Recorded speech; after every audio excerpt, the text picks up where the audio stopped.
You're listening to Inspired Caring, episode number 88.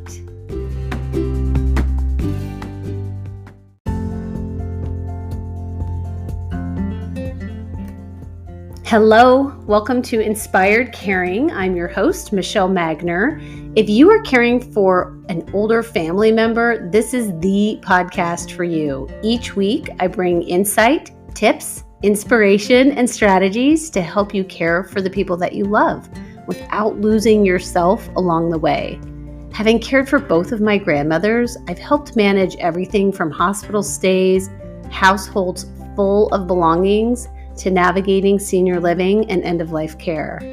And I've worked in senior living as a result of that experience, serving my residents and their families as they've been on this journey too. Thank you for joining me today, and I hope you enjoy this episode of Inspired Caring.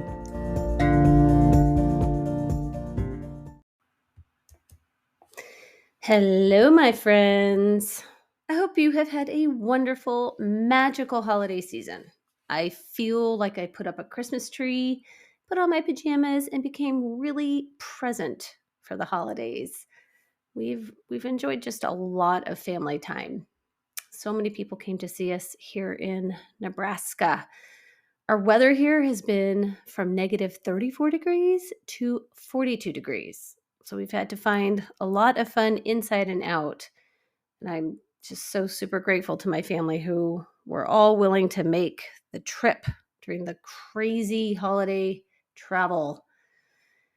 It was our first year without my father-in-law and my husband's grandma because they both passed away this year. So it was really important to me to not feel stressed out and to create extra magic for my family. I did a little 12 days of Christmas daily surprise for my kids. I put pictures on Facebook. All of that led up to Christmas Eve, and then we enjoyed a lot of traditions too. I made cherry bread, which is my mother-in-law's recipe. Kids did gingerbread houses. We partied with Santa on Christmas Eve. So it was just a lot of fun. Christmas morning, I think all of us could really feel the space where Roger, my father-in-law, belonged. At one point, we all had to pause while opening gifts, and we got really still and silent because just outside our living room window, someone spotted a male and female cardinal, two cardinals sitting in a tree, which was just amazing. Maybe one was on the bird feeder. I don't know. But they were out there and it felt really special.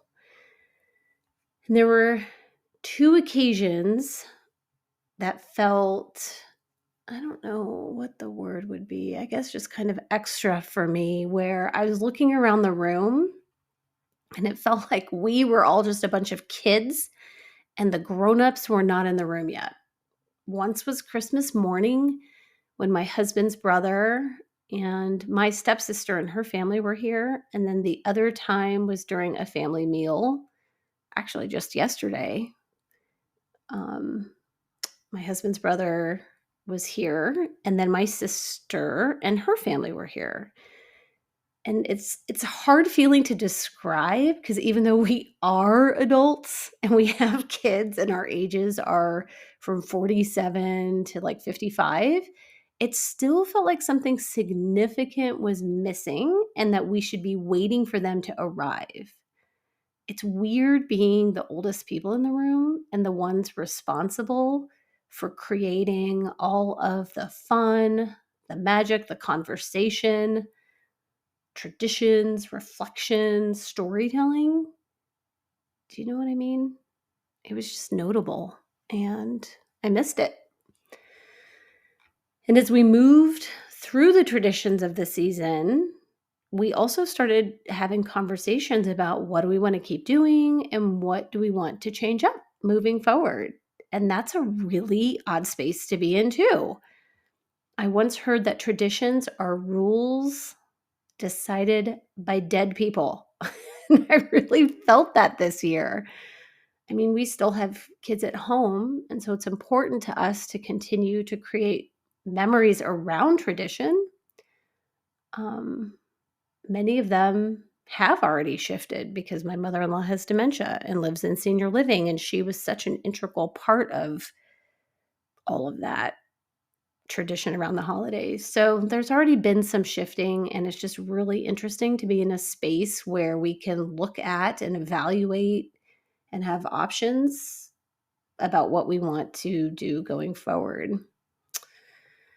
Anyway, it's just an interesting place to be in, and I'm striving to be present with any moments of profound sadness around that too.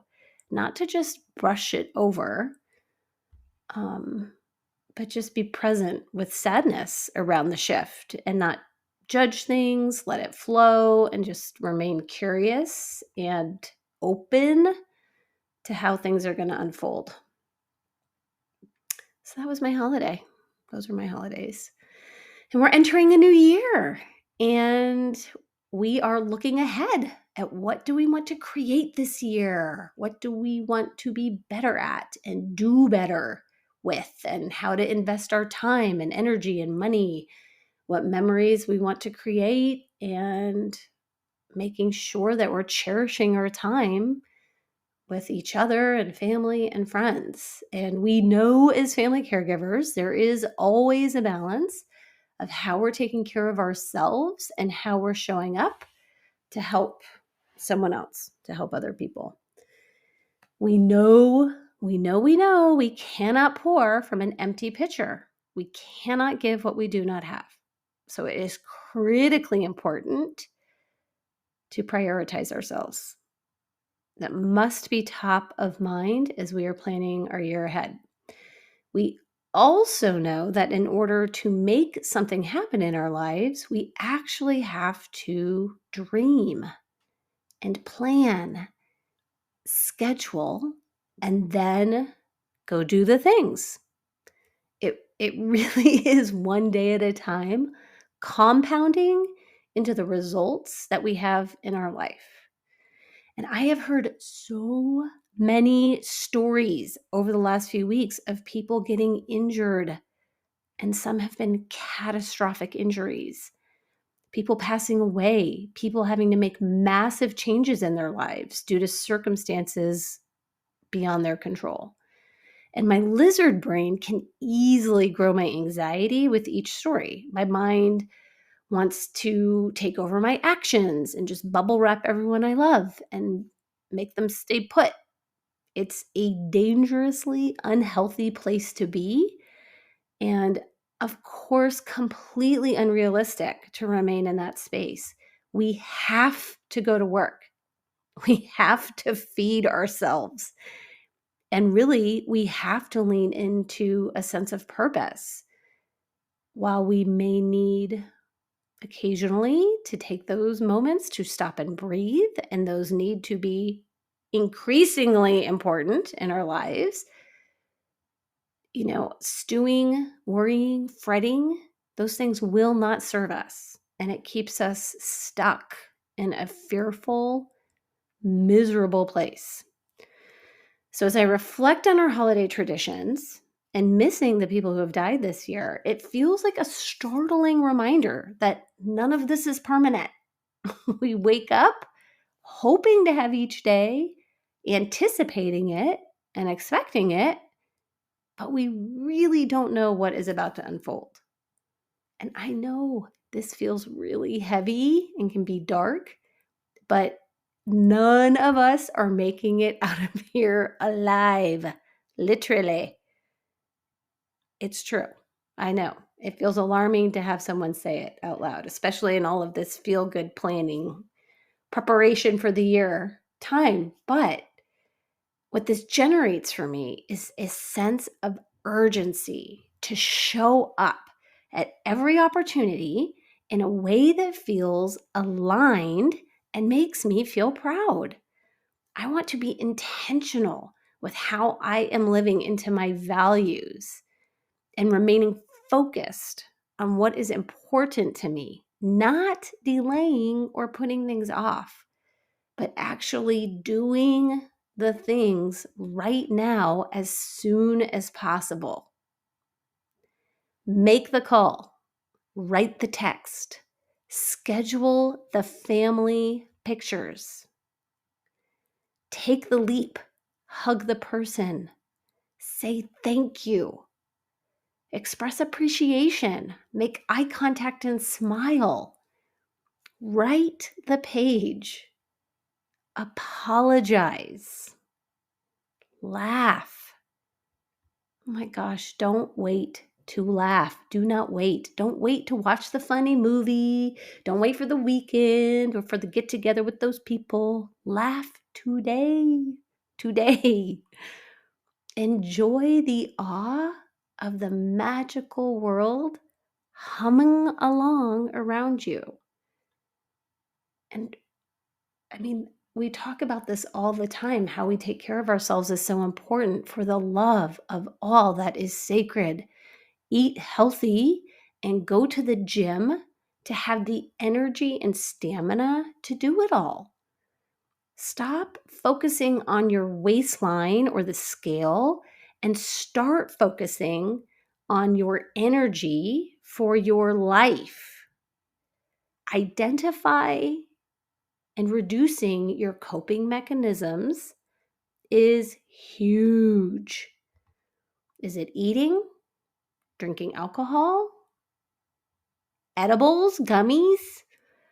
Is it anger and guilt? Are those your coping mechanisms? Lean into the beauty of the ups and downs of life, knowing that none of it is permanent. And you can get through the low by feeling the feels and letting it pass and just allowing it to move through you, because the next up is right around the corner. It's always right around the corner. John Maxwell says we are either preparing or repairing. And most of the time, a lot of the time, we're actually operating in a pretty neutral place. So don't just slog through your day to get through it. Pay attention to what's happening throughout your day. At what times do you have energy? At what times do you need energy? If you are feeling like a slug at some point in your day, what did you eat or drink prior to that may be contributing to this? My husband and I talk about this all the time. Drinking Mountain Dew or some energy drink would crash him in the afternoon. And once he was able to identify it, eliminate it, he doesn't have that nearly as bad as he has had in the past. We are our own fresh start. It's not about a certain time of year or after that occasion, then I will, ... Every day, each and every day when you wake up, you are presented with an opportunity to create something for yourself to feel better. And I love you, and I'm here for all of it. So do not wait. Do not delay. Pick something and just go do the thing. Today's the day. Let's get going. I love you.